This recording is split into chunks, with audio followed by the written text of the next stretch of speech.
دماء في كل مكان، شهداء وجرحى بالمئات في كل بيت وطريق. أسرار إسرائيل بعملية الرصاص. Kanto n'a que l'amour du ballon rond. Et il a la nette, très nette conviction que c'est la planète qui tourne pas rond. Depuis que le Qatar a été désigné comme pays organisateur de la plus convoitée des compétitions, la Coupe du Monde de football. Kanto, il n'a que du mépris pour les puissances d'argent qui savent même pas ce que c'est qu'un ballon, mais qui s'emparent de l'occasion pour se faire un nom. Eh bien, Kanto dit non et va boycotter télévisuellement l'événement. Alors, comme d'habitude, il insiste, il persiste, il signe une pétition pour que l'on ne ternisse pas sa passion pour de mauvaises raisons.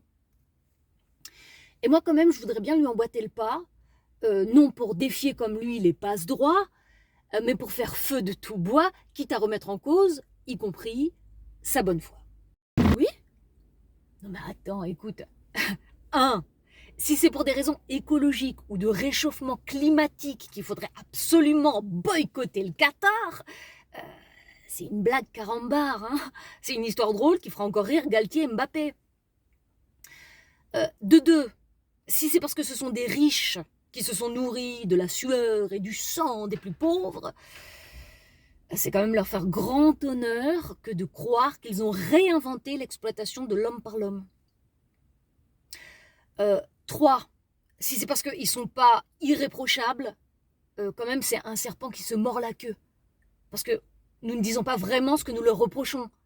D'être pas comme nous, c'est-à-dire arabes, ou d'être comme nous, c'est-à-dire vaniteux.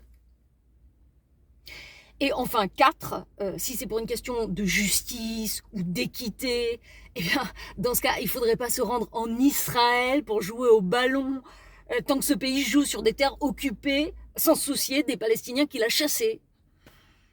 Voilà, c'était juste une petite remise au point pour qu'on ne nous prenne pas pour des brêles. Quand on n'a que l'amour du ballon rond, du ballon.